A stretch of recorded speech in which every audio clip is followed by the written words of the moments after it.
और उन्होंने दौड़ करके समीप जाकर के वामन भगवान का स्वागत किया। स्वागतम ते नमस्तुभ्यं ब्राह्मण किम करवामते ब्रह्म ऋषीणाम तपः साक्षात मन्यत्वार्य वपुरधरम। हे ब्राह्मण बालक, मैं आपका स्वागत करता हूँ, आपको प्रणाम करता हूँ। आज ऐसा लग रहा है कि समस्त ब्रह्म ऋषियों के तेज तप ने ही एक ब्राह्मण बालक का रूप धारण करके मुझे धन्य किया है। कहो मैं आपकी क्या सेवा करूं? आपने भिक्षा के लिए आवाज लगाई है, लेकिन क्षमा करना ब्राह्मण देवता, आप जैसा तेजस्वी ब्राह्मण बालक भिक्षा करे ये मुझे अच्छा नहीं लगा। आज मैं आपको इतना दूंगा कि आपकी झोली कमंडल तो क्या, आपका मन भी भर जाएगा। उसके बाद कभी आपको कहीं भिक्षा के लिए नहीं जाना पड़ेगा। भगवान चुपचाप बलि की बातें सुन रहे हैं, कुछ नहीं बोले। तब बलि को लगा कि शायद ये मांगने में संकोच कर रहे हैं, तो मैं ही थोड़ा प्रस्तुतिकरण कर देता हूं। किन किन वस्तुओं को मैं दे सकता हूं। का हीरा जवाहरात मोती माणिक्य जो चाहिए ले लो, रथ हाथी घोड़े जो चाहिए सो ले लो। आपकी इच्छा हो तो किसी भूखंड का आपको राजा बना देता हूं, आप राज्य करो अकंटक। कोई चिंता जीवन में लेने की आवश्यकता नहीं। एक बार आदेश करें, मैं आपको सब कुछ देने के लिए तैयार हूं। जीवन में कभी दोबारा भिक्षा के लिए आपको नहीं भागना पड़ेगा। इसमें कोई संदेह नहीं कि बलि सचमुच वामन भगवान के स्वरूप को देख करके आकर्षित हुए हैं, नतमस्तक हुए हैं, स्वागत किया है। लेकिन एक बात जो हम सबको सदा ध्यान रखनी चाहिए, दान दाता विनम्र होना चाहिए। दान करते समय लेश मात्र भी घमंड, अहम, अक्कड़ मिजाज हमारे चेहरे पर शब्दों में दिखाई नहीं देनी चाहिए। घमंड से किया हुआ दान विनाश करता है। प्रदर्शन पूर्वक किया हुआ दान भी सफल नहीं होता। ये बात मैं इसलिए सावधानी से कह रहा हूं कि आज हर दान के पीछे प्रदर्शन का भाव लोगों में बहुत ज्यादा बढ़ता जा रहा है। स्वामी जी को प्रणाम कर रहे हैं और लिफाफा रखते रखते साथ में फोटो भी खिंचवाना जरूरी है, ताकि प्रमाण रहे, उनको भी याद रहे, हमको भी याद रहे कि हमने कुछ भेंट दी थी। तीर्थ पर मंदिर में गए, कुछ भेंट इत्यादि लेकर के, और फोटोग्राफर साहब साथ चल रहे हैं, तो इसका मतलब क्या है? हम प्रदर्शन कर रहे हैं। अखबारों में भी लोग थोड़ा एडवर्टाइजमेंट देते हैं कि फलां सेठ जी फलां सेवा लेकर के ठाकुर जी के चरणों में पधार रहे हैं। बहुत चर्चाएं होती हैं। तो इस कथा के अनुसार जिस दान में प्रदर्शन आ गया, दिखावा आ गया, या जिस दान में दाता के मन में घमंड आ गया, निश्चित रूप से वो हमारे पतन का ही कारण बनेगा। तो बलि देने के लिए तो सब कुछ तैयार हैं, लेकिन प्रदर्शन ज्यादा कर रहे हैं, ज्यादा बोल रहे हैं। इतना दे दूंगा, तुम्हारा मन भर जाएगा। तुम्हारा तो अभी तक भरा नहीं भैया, तुम अभी भी और प्राप्ति में लगे हुए, और मिल जाए। तो पहले अपना तो मन भर लो। आप तो स्वयं संतुष्ट नहीं हो, और वामन भगवान को तुम संतुष्ट करने की बात कर रहे हो। कोई संतुष्ट व्यक्ति ही किसी को संतुष्ट कर सकता है। जो स्वयं प्यासा है वो किसी की क्या प्यास बुझाएगा। लेकिन वामन भगवान बलि को देख करके मुस्कुराए और अपने मुखारविंद से बलि की प्रशंसा के कुछ शब्द उन्होंने बोले। यहां भगवान बड़ी चतुराई से बलि की प्रशंसा करने लगे।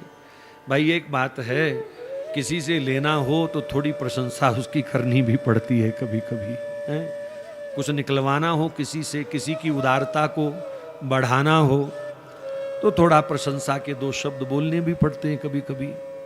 ये धार्मिक संस्थाओं वाले जब कभी चंदा करने जाते हैं, देखा बेटा दुकान पर बैठा है, हा महाराज जी क्या बात है, आपके पिताजी जब यहाँ बैठे होते थे तो हमें दूर से आते देखते थे, 1 लाख की गड्डी पहले ही निकाल के रख लेते थे। कभी उन्होंने हमें निराश नहीं किया, इतनी उदारता थी उनके अंदर। धन्य हो तुम, धन्य हो तुम्हारे पिताजी, धन्य है तुम्हारा ये खानदान, बहुत सेवा करते हो, धर्म आप ही के कारण चल रहा है शहर में। अब बेटा बेचारा सोचने लगा कि सस्ते समय में पिताजी 1 लाख देते थे तो मुझे तो 1.25 देना ही पड़ेगा। तो ये चतुराई कई बार लेने वालों के मन में होती है, ये कला होती है। अस्तु, भगवान ने कहा राजन तुम धन्य हो, तुम्हारे पिता विरोचन भी धन्य हैं, और तुम्हारे दादा प्रहलाद जी का तो कहना ही क्या, बलि टुकर टुकर देखने लगे। ये छुटकू राम मेरे बाप दादा को भी जानता है। कभी भी उन्होंने याचक की पुकार को ठुकराया नहीं। युद्ध की ललकार और याचक की पुकार, ये कभी भी वीर लोग पीछे नहीं हटते। तो तुम धन्य हो, अपनी कुल परंपरा का धर्म युक्त व्यवहार आपने किया है, हम आपसे बहुत प्रसन्न हैं। लेकिन राजन, आप बहुत कुछ हमें देना चाह रहे हो, हमें ये सब नहीं चाहिए। असंतुष्टा द्विजो नष्टा, ब्राह्मण संतोष छोड़ देवे तो नष्ट हो जाएगा। नीति क्या कहती है? ब्राह्मण को या किसी भी मनुष्य के लिए ये बात है कि किसी भी मनुष्य को सदा संतोष में रहना चाहिए, पर राजा को कभी संतोष नहीं करना चाहिए। वो जितनी जीएसटी इकट्ठी कर सकता है उसे करने दीजिए, वो जितना टैक्स बटोर सकता है उसे बटोरने दीजिए, वो सख्ती से ले, विनम्रता से ले, जरूरी है। अरे ना जाने देश पर कब कौन सी आपदा आ जाए। अगर देश का विकास चाहिए तो राजा का खजाना तो प्रजा को भरना ही पड़ेगा, नहीं तो वही टूटी हुई सड़कें और बिजली के पुराने खंभे, बिगड़ी हुई तारें और आंख में चोनी खिलती हुई बिजली, टूटे हुए स्कूल और बुरा हाल सरकारी अस्पतालों का, यही प्रजा को फिर देखना पड़ेगा। हम लोग सरकार को तो कोस देते हैं, ये नहीं है वो नहीं है, लेकिन जब टैक्स भरने जाते हैं तो कहते हैं सीए साहब किसी तरह कटौती तो करो, कुछ तो नीचे लाओ, बहुत ज़्यादा हो गया। तब हमारी ये मंशा रहती है। 5-7 लाख को 1 लाख रुपए ले आएंगे, चलो जैसा जिसका व्यवहार। मेरे कहने का भाव सिर्फ इतना है कि मानव मात्र को संतोष में रहना चाहिए, और नीति कहती है राजा को कभी भी संतोष नहीं करना चाहिए, वो खूब अपना खजाना भरे। अब देश के पास पैसा था तो मुफ्त में वैक्सीन भी लोगों को मिल गई, 80 करोड़ लोगों को राशन बांटा गया कोरोना काल में, अभी तक बंट रहा है। अगर खजाना खाली होता तो चवन्नी किसी को नहीं मिलनी थी, लोग बेचारे बीमार हो करके मरते। कितने अरबों खरबों की वैक्सीन देश विदेश में बांट दी गई मुफ्त में। तो ये प्रजा के दिए हुए धन का ही प्रताप है, या राजा की ईमानदारी है कि प्रजा के धन को उसने सुरक्षित रखा था, आपदा में वो धन काम आया।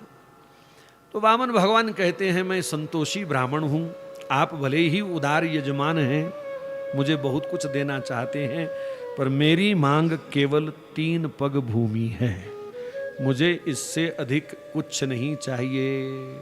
क्योंकि धन जो है एक सीमा तक तो सुख देता है, उसके बाद वही धन विपदाओं का कारण बन जाता है, झंझटों का, झमेलों का, चिंता का कारण बन जाता है।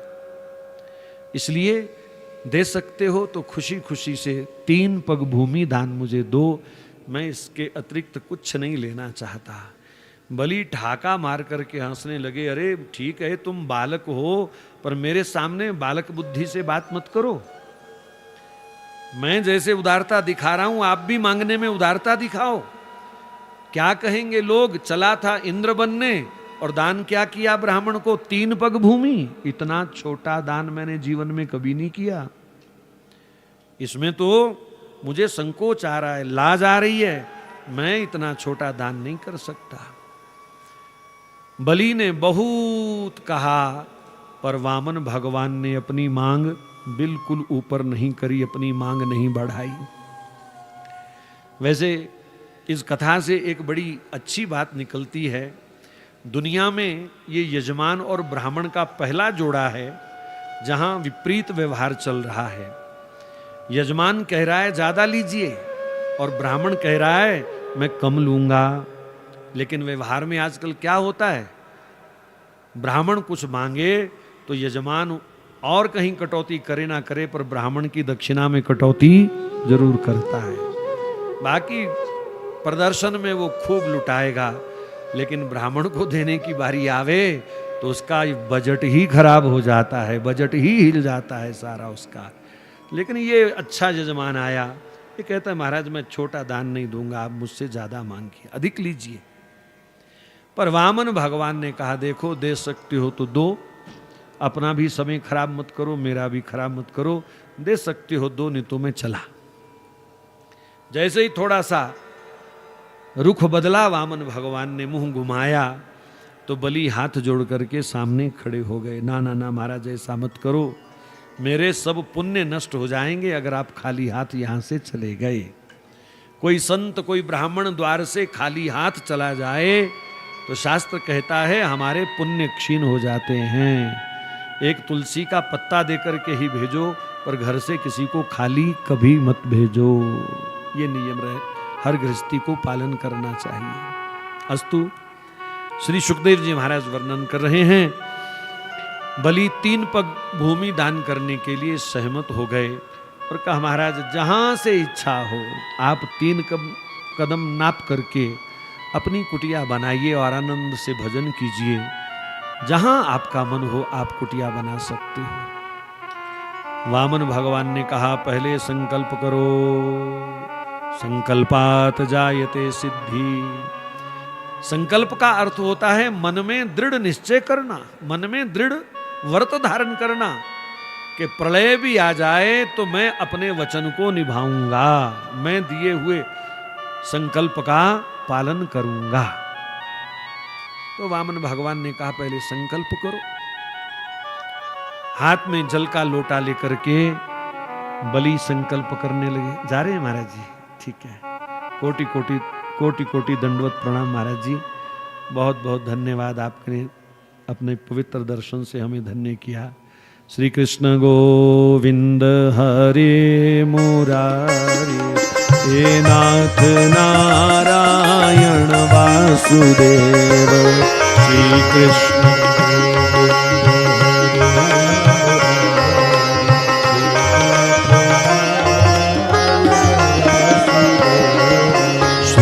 कृष्ण गोविंद हरे मुरारे, नाथ नारायण वासुदेव। श्री कृष्ण गोविंद हरे मुरारे,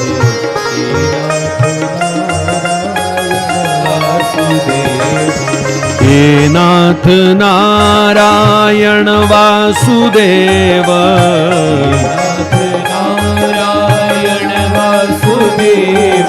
हे नाथ नारायण वासुदेव, हे नाथ नारायण वासुदेव, हे नाथ नारायण वासुदेव, हे नाथ नारायण वासुदेव।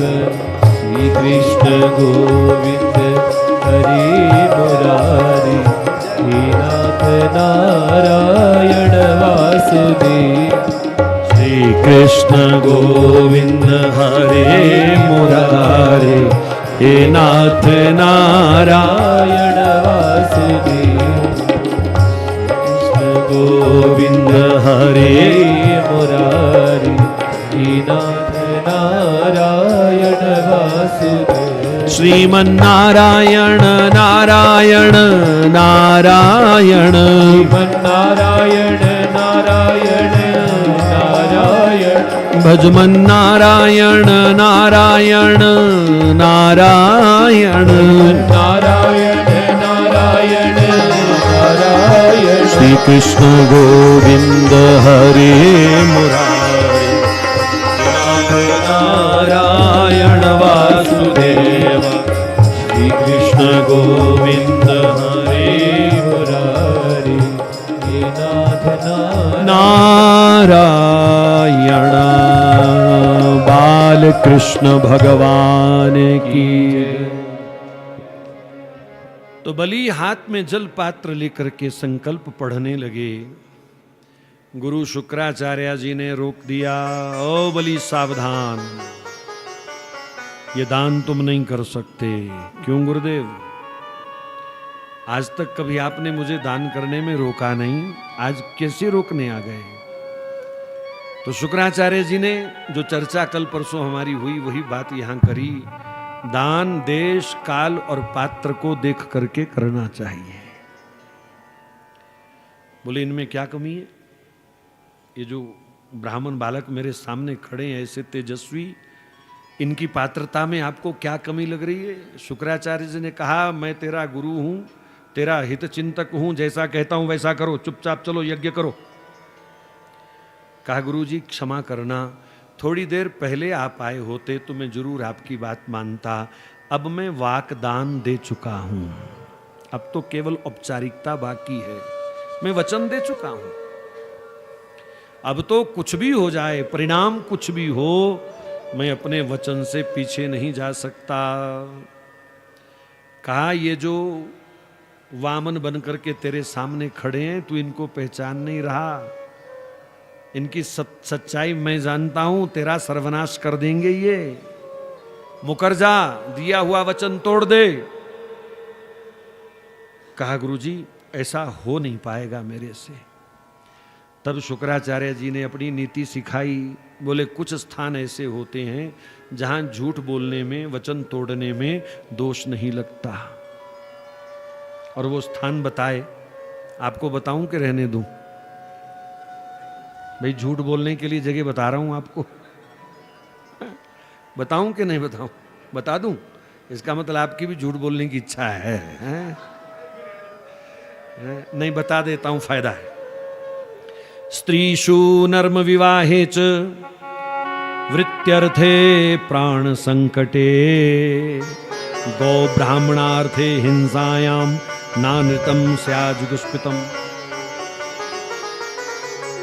महाराज पत्नी कभी रूठ जाए ना, सुन रहे हो कि नहीं गुप्ता जी? पत्नी कभी रूठ जाए तो थोड़ा बहुत झूठ बोल करके बना लेना चाहिए।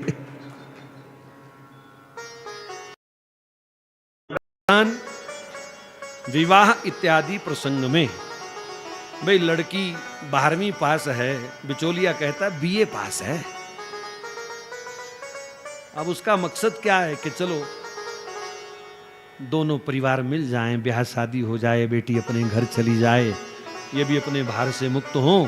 तो बिचौलिया लोग कभी कभी ऐसा छोटा छोटा झूठ बोल करके रिश्तेदारी जोड़ने का प्रयास करते हैं कि नहीं करते हैं?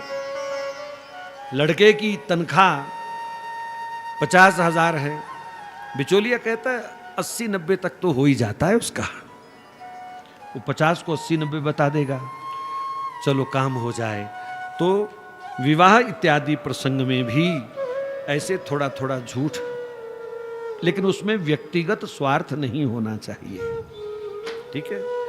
तीसरा स्थान बताया, आपकी पूरी पूरी पूंजी नष्ट हो रही हो, वृत्त्यर्थे, आपका धन नष्ट होने वाला है, तो अगर थोड़ा बहुत झूठ बोल करके नष्ट हो रहे धन को बचाया जाए तो उसमें भी शुक्राचार्य जी कहते हैं ज्यादा दोष नहीं है।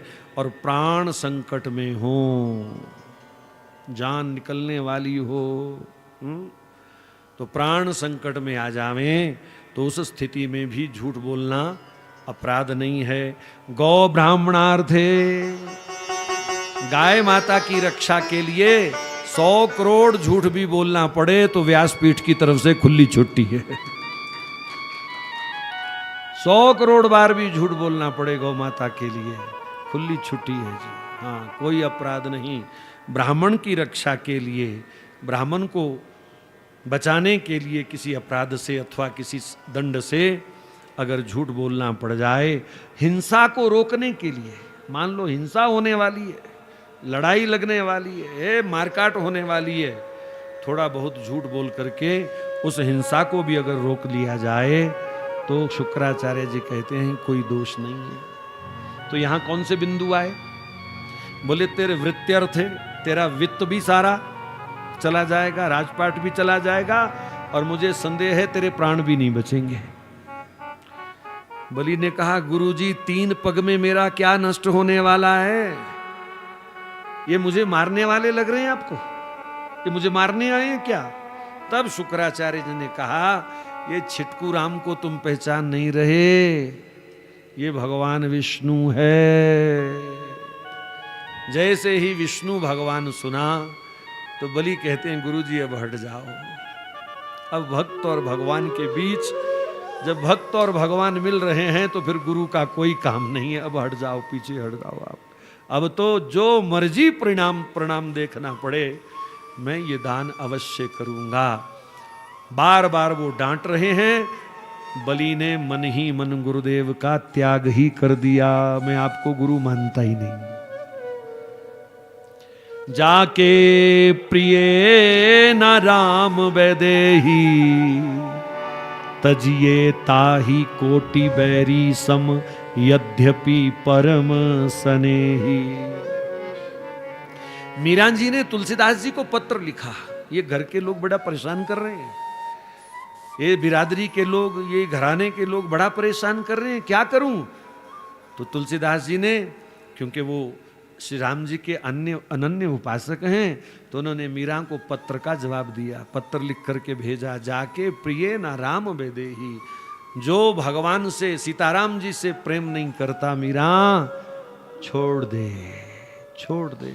भगवान के सामने तुम्हारे आड़े जो भी आवे, त्याग दे उसको। यद्यपि परम स्नेही, तजिए ताही कोटि बैरी सम, उसे करोड़ों दुश्मनों जैसा मान करके छोड़ दीजिए, चाहे वो कितना भी प्रिय, कितना भी प्यारा, कितना भी करीबी रिश्तेदार क्यों ना हो।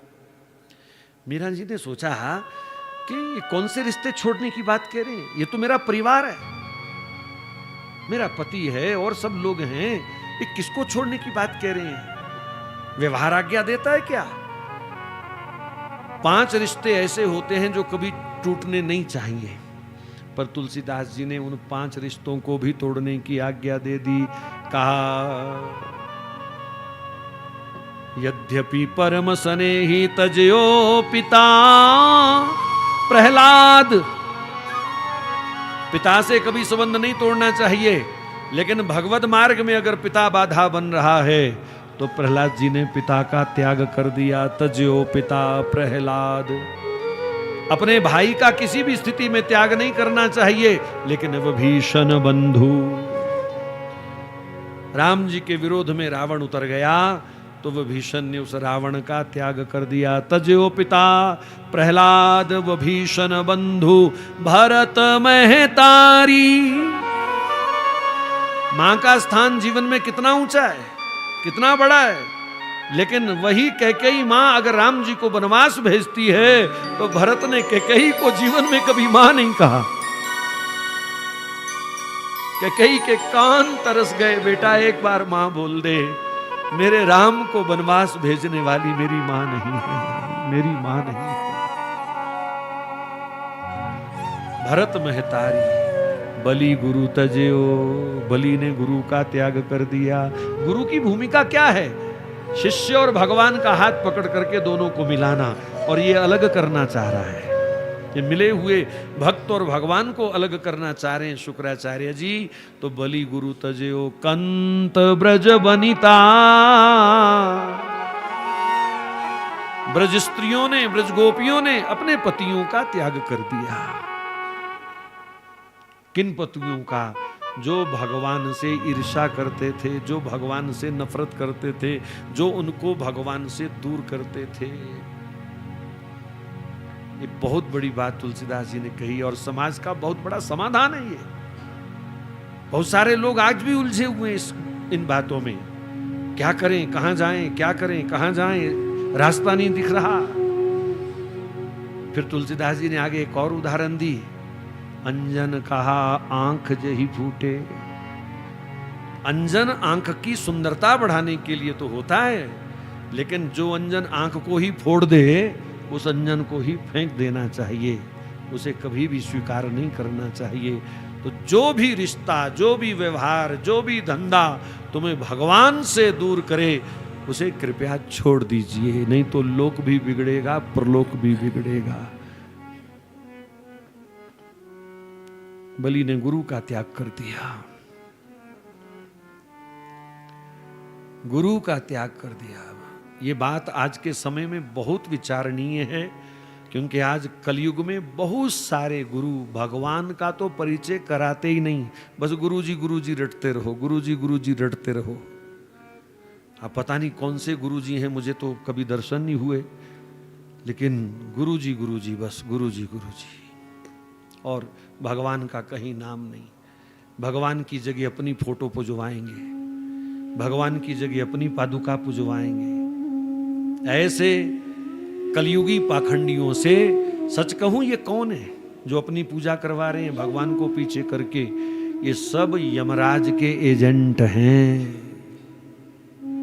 यमराज ने एजेंट छोड़े हुए हैं, यमराज को खतरा है। ये 28 नरक मैंने बनवा लिए, ये तो किराए पे भी नहीं लेगा कोई। क्यों जी? होटल वालों ने एजेंट छोड़े होते हैं ना, जाओ यात्री लाओ, कमीशन मिलेगी। होटल वालों ने एजेंट छोड़े होते हैं शहर में। वृंदावन जाओ तो रास्ते में लड़के खड़े होते हैं, रूम रूम रूम, वो तख्ती सी लेकर के तुम्हें ले जाएंगे और अपनी कमीशन लेंगे। ये महाराज जितने कलयुग के भगवान से दूर करने वाले गुरु हैं, ये सब यमराज ने एजेंट छोड़े हुए हैं, ताकि भगवान से दूर होने के बाद यमराज का नरक जो है वो भरा रहे, भाड़ा आता रहे खुला, बस इसीलिए उसने छोड़े हुए हैं। हमारे यहां जितने भी गुरुओं के संप्रदाय हैं, वो किसी गुरु के द्वारा चालू नहीं हुए, वो किसी महापुरुष के द्वारा चालू नहीं हुए, वो भगवान के द्वारा स्थापित परंपरा है। अगर हम संन्यास मत की बात करें तो भगवान शिव के द्वारा स्थापित ये परंपरा है। अगर हम रामानुज संप्रदाय की बात करें तो भगवान श्रीमन नारायण के द्वारा स्थापित ये परंपरा है। अगर मैं अपने रामानंद संप्रदाय की बात करूं तो श्री सीतानाथ समारंभा, भगवान श्री सीताराम जी के द्वारा संचालित ये मार्ग है, उन्होंने ये रास्ता तय किया है।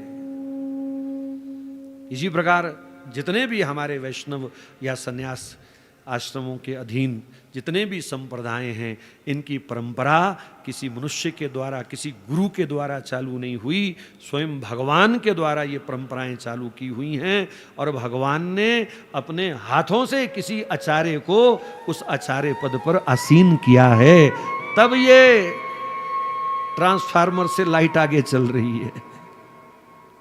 ये जनरेटर वाली लाइट नहीं है, डीजल डाल डाल के चलानी पड़ती है, जो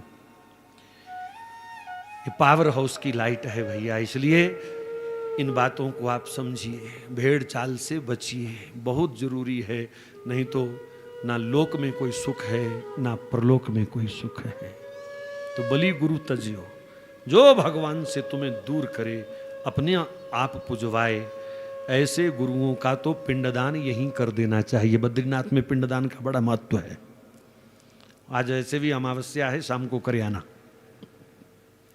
जो भगवान से दूर करे, ऐसे गुरुओं का सर्वथा त्याग। तो श्री सुखदेव जी महाराज कहते हैं, शुक्राचार्य जी का त्याग भी हो गया, लेकिन उनके पेट के मरोड़ अभी भी ठीक नहीं हो रहे। अरे ये दान करेगा। कहीं कहीं आज भी आपको ऐसे लोग मिलेंगे, दान कोई कर रहा है, मरोड़ दूसरे के पेट में देख देख के उठते हैं, अरे ये दान कर रहा है। सलाहकार बन जाएंगे, रुको रुको मैं बताता हूं, मैं समझाता हूं। अरे अगर पात्र स्थान सही है तो फिर शास्त्र कहता है, आत्मा को बनाओ गुरु, मन को बनाओ चेला, और तीसरे तुम्हारे हाथ को भी पता ना चले कि क्या दिया जा रहा है, क्या किया जा रहा है। आत्मा से जो आवाज आए, बस मन उसी का पालन करे। ये यहां सिद्धांत की बात है। शुक्राचार्य जी कहते हैं, मक्खी बन करके जलपात्र की टोंटी में, टोंटी वाला लोटा होता है ना ऐसे चरनामृत बांटने वाला, जो उसमें कहते हैं टोंटी में मक्खी बन करके फंस गए। वो संकल्प का जल नहीं गिरने दे रहे भगवान के हाथ में। वो संकल्प करके जल देना पड़ता है ना, जिसको देना है दान। अब भगवान ने पहले तो कुछ नहीं बोला शुक्राचार्य को, चलो गुरु चेले का संवाद चल रहा है, गुरु का अधिकार है शिष्य से बात करना, उसे समझाना, इसलिए भगवान मौन रहे। लेकिन भगवान ने सोचा गुरु को तो मैंने नहीं रोका, मक्खी को तो रोक सकता हूं। तो भगवान ने कुशा का तिनका जलपात्र की टोंटी में ऐसे जोर से घुमाया और बेचारे शुक्राचार्य जी का एक डिप्पर सदा सदा के लिए बंद हो गया।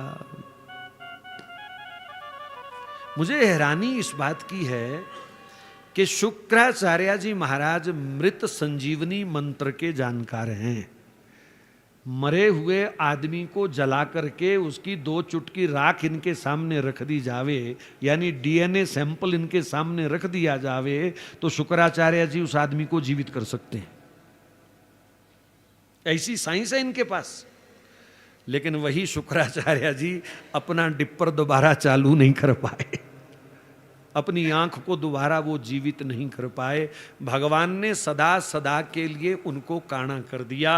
तो यहाँ संत कहते हैं काणा वो नहीं होता जिसकी आंख खराब है, काणा वो है जो किसी के सत्कर्म में, भजन में, दान में, पुण्य में, तीर्थ में, व्रत में, यज्ञ में विघ्न करे, वो काणा।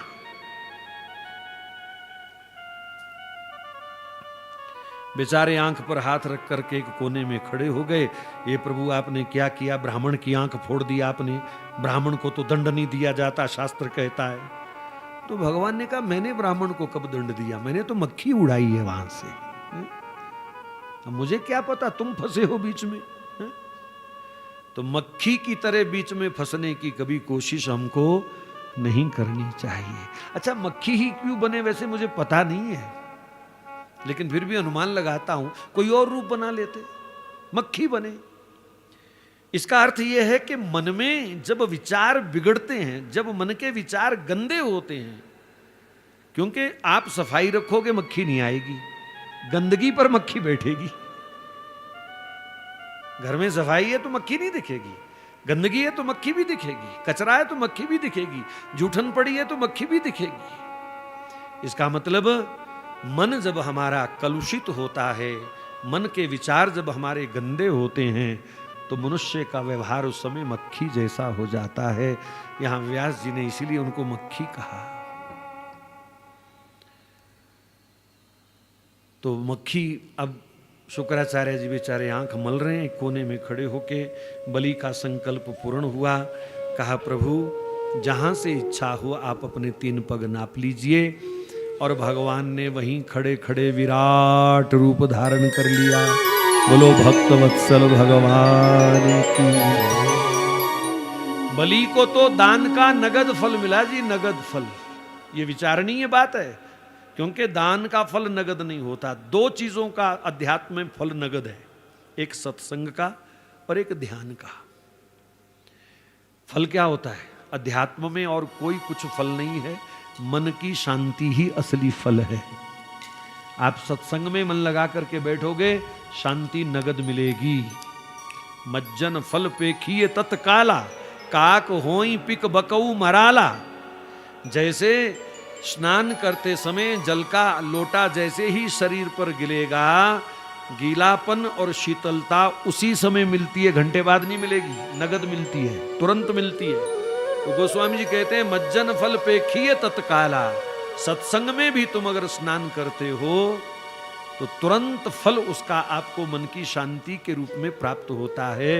और यहां तक फल बताया, काग होई पिक बकऊ मराला। कौवा कोयल बन सकता है और बगुला हंस बन सकता है। तुम्हारा एक भी विकार अगर छूटे यहां सत्संग में बैठे बैठे, तो समझो कौवा कोयल बन गया। दूसरे दिन आपने नारद जी का चरित्र सुना, और तुलसीदास जी ने नारद जी महाराज की ही चर्चा करते हुए ये चौपाई गाई थी। 4 महीने सत्संग किया और दासी पुत्र ब्रह्मपुत्र बन गया, देवऋषि नारद बन गया। तो हुआ बगुला हंस हुआ कि नहीं हुआ? कौवा कोयल हुआ कि नहीं हुआ? ज्यादा तो नहीं, लेकिन बहुत सारे लोग हमारे जीवन में भी आए जो अपना नशा छोड़ गए, विकार छोड़ गए, ठाकुर जी से जुड़ गए, नाम से जुड़ गए, खाना पीना शुद्ध हो गया। बहुत सारे ऐसे लोग जीवन में आए, कथा सुनते सुनते जीवन परिवर्तित हो गया।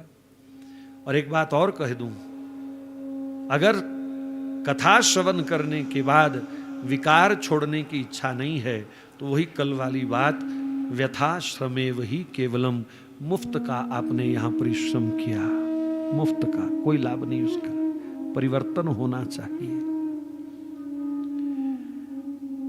भगवान ने विराट रूप धारण किया, एक चरण में आकाशलोक नाप लिया। ये सब छोटे छोटे ग्रहों पर, आकाश में जितने ग्रह हैं, बलि ने कब्जा कर लिया था। पूरे भूलोक का नहीं, वो आकाश का भी मालिक बनना चाहता है। सब शनि राहु केतु को सबको अपने अधीन करना चाहता है। भगवान ने एक चरण में सब कुछ नाप लिया जी। भगवान का विराट चरण जब आकाश में डोल रहा था तो ब्रह्मा जी ने झटपट चरण धो करके कमंडल भर लिया। बोलो गंगा मैया की। वैसे दान की यहां कितनी बड़ी महिमा हो गई। ये बलि के दान का ही तो फल है कि हमारे पास गंगा जी हैं। अगर ये प्रसंग ना होता तो ब्रह्मा जी चरण धो करके इस पवित्र नदी को कैसे बहाते। तो एक व्यक्ति के दान का ये फल है कि अरबों खरबों लोगों का कल्याण करने वाली, कलिमल हरने वाली श्री गंगा जी आज धरती पर बह रही हैं। दूसरे चरण में भगवान ने पूरी पृथ्वी को नाप लिया। जैसे ग्लोब के ऊपर कोई खड़ा हो, ऐसे भगवान धरती, पूरी धरती के ऊपर विराट रूप धारण करके खड़े हैं। सारी धरती उनके चरणों के नीचे। 2 कदम में बलि सिमट गए, सब समाप्त। और तीसरे कदम के लिए भगवान ने कहा, ओ झूठे आदमी, हैं ठगी करता है। 3 पग का संकल्प किया, देने को 2 कदम थे। मिथ्या प्रशंसा पाने के लिए ये मिथ्या संकल्प किया, नरक मिलेगा अब तुम्हें। भगवान कह रहे हैं नरक मिलेगा तुम्हें। हमने पहले ही निवेदन कर दिया, अगर किए हुए संकल्प को हम पूर्ण नहीं करते तो अधूरा दान दिया भी नरक ले जाएगा।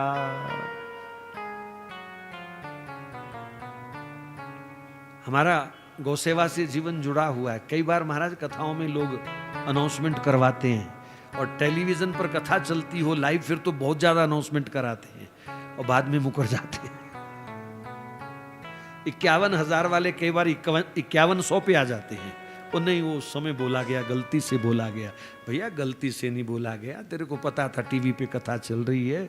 मेरे जानने पहचानने वाले शायद मेरा नाम सुनने में बड़े दान कर रहे हैं आजकल, बाद में मुकर जाते हैं। एक सज्जन का मुझे फोन आया, पता नहीं कहाँ कथा चल रही थी, लाइव थी वो कथा संस्कार पे। तो मुझे फोन आया बाद में, कहाँ से नंबर ले लिया। बोले मेरे अकाउंट में 11,000 रुपया बराबर वापस डालो। मैंने कहा कहूं क्या हुआ? बोले आपने मेरा नाम नहीं बोला। 11,000 वापस करो, नाम नहीं बोला। मैंने कहा आपने नाम के लिए 11,000 भेजा था या गौदान के लिए भेजा था? बोले दोनों बातें एक साथ चलती है। मैंने कहा ठीक है भैया, आज आपका नाम बोल देंगे, माफी दे दो। तो ऐसे भी दानी है। ऐसे दान का कोई विशेष फल नहीं है।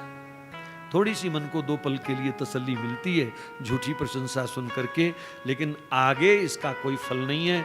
आपने अपने नाम के प्रचार प्रसार के लिए दान किया था, तो उसका फल यही है कि आपके नाम की अनाउंसमेंट हो गई, बस फल खत्म। अब वो आगे के समय के लिए या अगले जन्म के लिए एफडी के रूप में प्रयोग नहीं आएगा। तो 2 पग में भगवान ने सब कुछ नाप करके बलि को ललकारा, नरक मत जाएगा तू, नरक जाएगा। बलि थर थर कांपने लगे। बलि चाहते तो धोखाधड़ी का मुकदमा कर सकते थे भगवान पर। 420 धारा लगती है यहां वामन भगवान पर। संकल्प के समय तो इंची टेप दिखाया, छोटा वाला, और नापने की बारी आई तो वो बड़ा वाला फीता निकाल लिया, 100 फुट वाला। लेकिन बलि ने भगवान की इस लीला का, इच्छा का विरोध नहीं किया। राजी हैं हम उसी में जिसमें तेरी रजा है। गोपाल सहस्त्र नाम में भगवान का एक नाम है निर्दोषो। भगवान सदा निर्दोष हैं। कभी भी भगवान पर उंगली नहीं उठाना, कभी भी भगवान की नुक्ताचीनी नहीं करना, आलोचना नहीं करना, निंदा नहीं करना।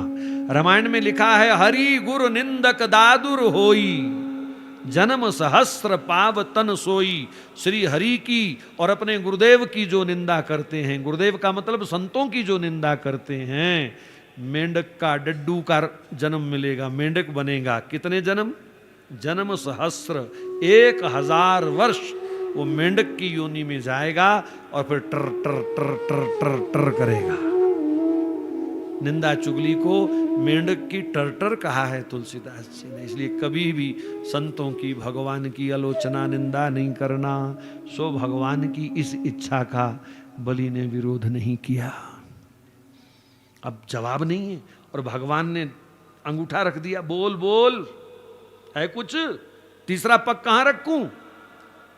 पत्नी विंध्यावली पास आई, इशारे इशारे में बात हुई और पत्नी का इशारा पतिदेव समझ गए और अपना मस्तक उन्होंने झुका दिया। पदम तृतीयम कुरु शीर्षणी में निजम, पदम तृतीयम कुरु शीर्षणी में निजम।